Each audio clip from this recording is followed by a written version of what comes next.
What is up, everybody? Hope everyone is doing well out there. Welcome back to Paranormal Odyssey. Fix a hat there. All right. Guys, I'm excited to talk to you about this new little adventure that getting ready to embark on. I was approached by Miss Neoma Finn. Neoma has been on the show for, she's been on several times now, and has become a pretty good friend of mine, and she and I have been talking about doing a little collaboration, and we decided to go ahead and start doing that. How it's going to work is this little thing is called Wicked Lore with Wayne and Naoma, and how it's going to work is she and I are going to pick a topic to cover. I'm going to go first with the just like the little shorts that I've been doing over the last month or so. Going to do one of those, and then she's going to follow that up on the following night with her own little flair to the story. Everyone knows what a great storyteller she is, so she's going to add to it for, I guess, round two. And then the following night, she and I are going to jump on a live program here on Paranormal Odyssey. It's about a 30-minute live and talk about it. You guys are free to jump on, ask questions, give your comments, and all of that stuff. So to recap, I'm gonna go first. Today, a Tuesday. Tuesday night, you'll get me. Wednesday night, you'll get Naoma recapping, and then Thursday night, you'll have the both of us right here, finishing it up, talking about the topic that we decided to go over. If this, we're gonna see how it goes. If we have some success, you people like it, want us to continue, that's something we will continue to do. We're gonna do a few of them and see if you guys like them. Looking at doing maybe a couple a month, one every other week right now. So this is the very first one. So guys, let us know. Not only me, but let Naoma know as well what you think about these. For the very first one, we decided to cover Marie Laveau, the the voodoo queen herself out of New Orleans. I wanted to cover her for ever since I started doing these, but I've been putting it off and putting it off, and I really don't know why. At getting together with Naoma, I can't come up with any reason not to. She's a fan of her, and I'm really interested in her myself. So, not a better one to get started, in my opinion. So I'm just gonna go ahead and jump right in. This one I think is pretty lengthy. I got it off of Wikipedia because they did a really good job talking about her life and some of the events. So I want to give those guys credit for this article.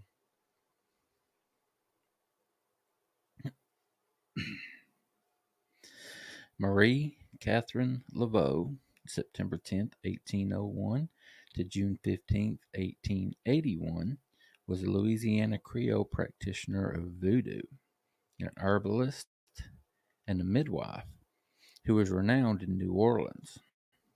Her daughter, Marie Laveau II, 1827 to 1862, also practiced root work, conjure, Native American, and African spiritualism, as well as Louisiana voodoo.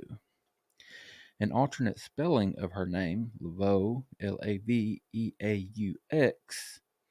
is considered by historians to be from original French spelling. Historical records state that Marie Catherine Laveau was born a free woman of color in colonial New Orleans, today's French Quarter, Louisiana, New France, on Thursday, September 10th, 1801. Marie Laveau was the biological daughter of Charles Laveau Trudeau, a white Frenchman and politician, and her mother, Marguerite Deonctel. I'm sorry, guys, I am butchering these names. Naomi's going to do a much better job, I promise. Deonctel, a free woman of color who was of white, black, and Native American ancestry, Some historians claim that Marie Laveau's father was a black man named Charles Laveau. However, there is a lack of evidence to support this theory. On August 4th, 1819, she married Jacques Paris, also known as Jacques Santiago in Spanish records, a quadroon free man of color who had fled as a refugee from the Haitian Revolution in the former French colony Saint Dominique. Their marriage certificate is preserved in the St. Louis Cathedral in New Orleans. The wedding mass was performed by Father Antonio de Sadala, the, the Capuchin priest known as Pierre Antoine. Jacques was part of the large white and Creoles of color immigration of refugees to New Orleans in 1809 after the Haitian Revolution of 1791 to 1804. They had two daughters, Felicite in 1817 and Angélie in 1820.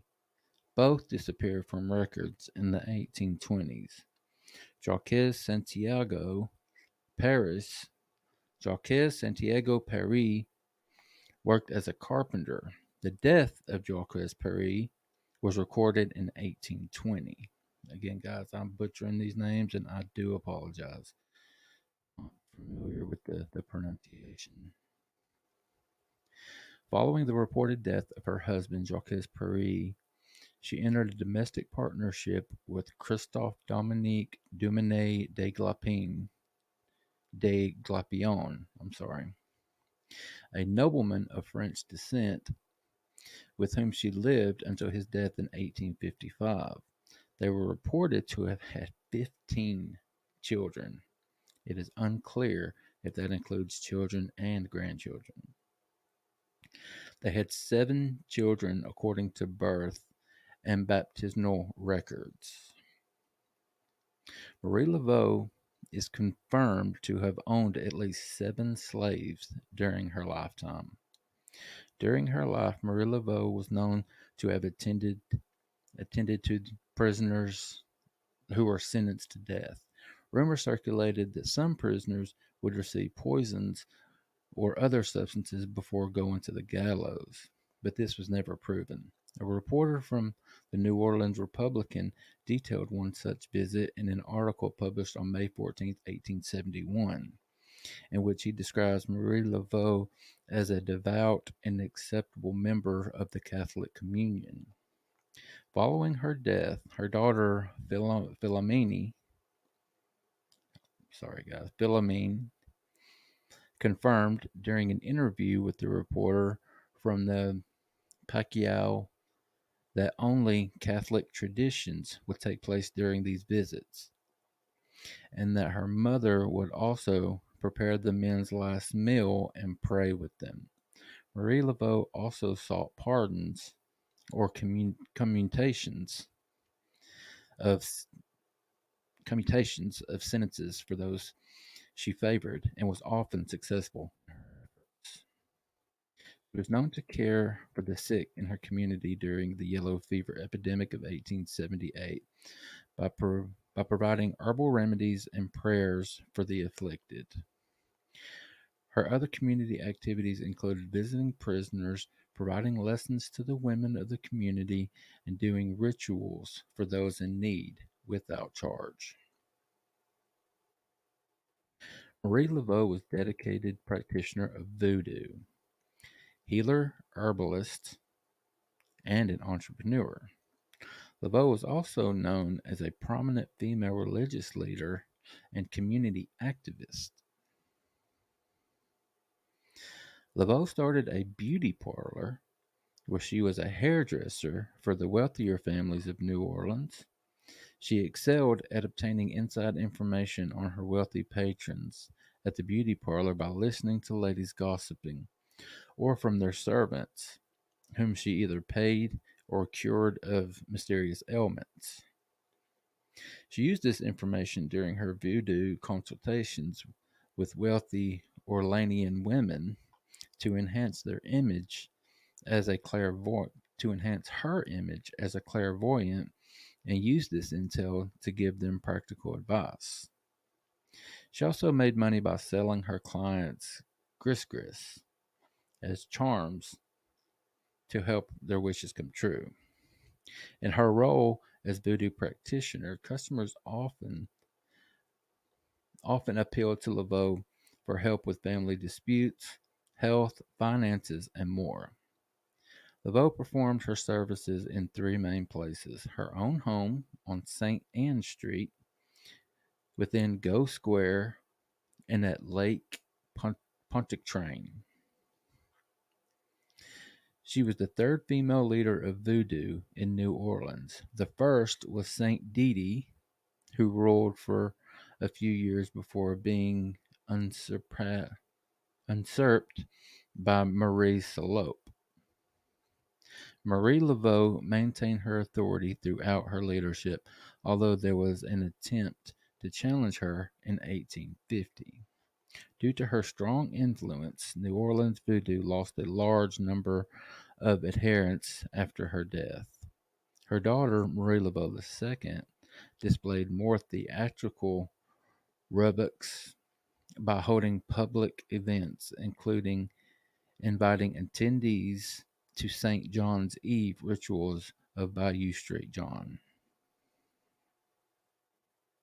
Laval's magical career, there is little that can be substantiated, including whether or not she had a snake she named Zombie after an African god, whether the occult part of her magic mixed Roman Catholic saints with African spirits and Native American spiritualism.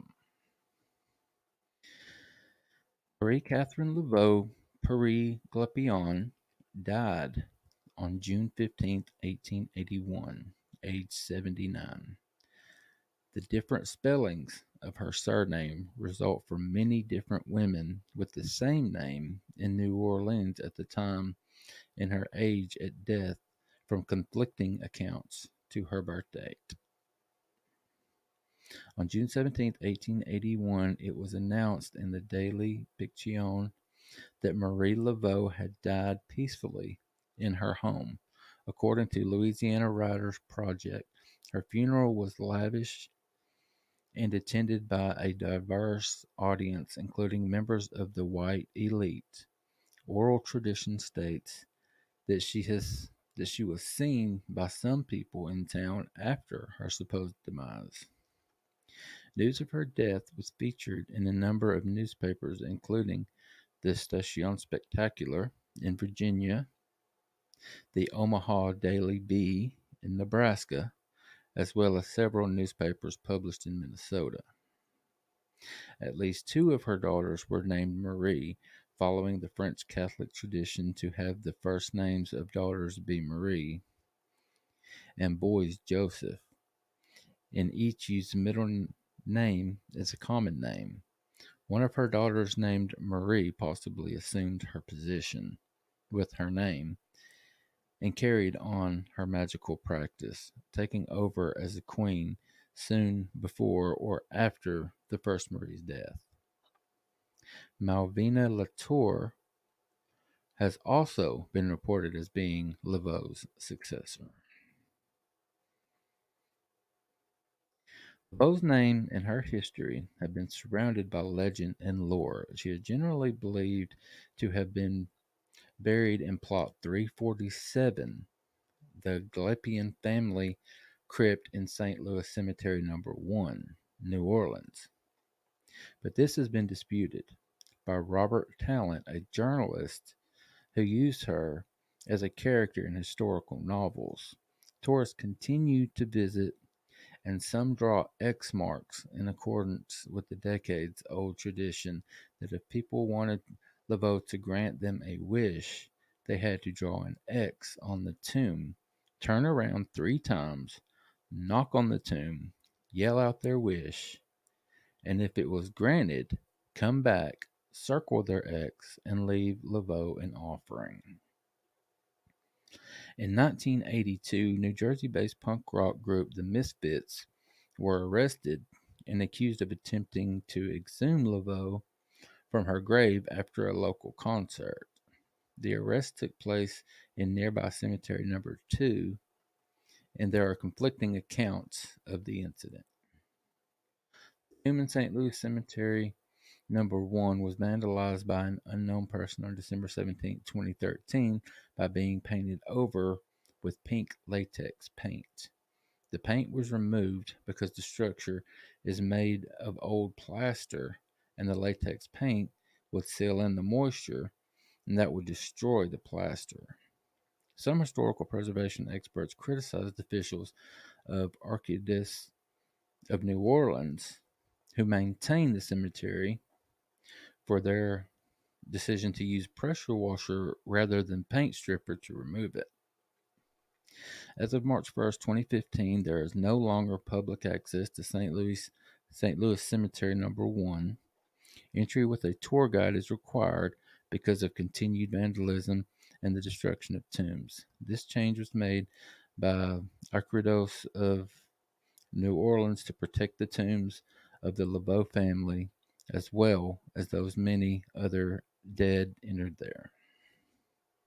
Although some references to Marie Laveau in popular culture refer to her as a witch, she has also been called a voodoo priestess, and she is frequently described as a voodoo queen. At the time of her death, the New York Times, the New Orleans Daily Picayune, the Daily States, and other sources describe her as a woman of great beauty, intellect, and charisma, who was also poised, charitable, and a skilled herbal healer. Some followers of Louisiana voodoo pray to Laveau as if she were an LWA spirit, asking her for favors and channeling her via spirit possession. Though not all Louisiana voodoo believers do this, some leave offerings to air ties by the plaque at her former home at 1020 St. Anne Street. Gifts would honor her fame as a hairdresser. All right. There you go, guys. Again, my goal here is to just introduce you to the topic. What we're trying to do now is I make the introduction to a certain topic. Neoma's going to come behind me, offer a little bit extra to it, and then she and I will get together on probably Thursday nights and talk about what we found. And that'll be a time for you guys to come and watch and get with us and offer your own beliefs and things that you've heard. Looking forward to doing this with Neoma. As I said, she is a really good friend of mine, and we've been looking for a while now on something to collab with, and this is what we've come up with. Again, it's we're calling it WickedLore with Wayne and Neoma, and this was the very first installment of that. Again, the Legend of Marie Laveau. Now, guys, this is going to air today, Tuesday. Be on the lookout. I will put the link to Neoma's channel in the show notes here. Be on the lookout. Tomorrow, this time tomorrow, be looking for her version. And then Thursday, we will see you right back here. Guys, y'all be good to each other. Be good to yourselves. And I'll see you later.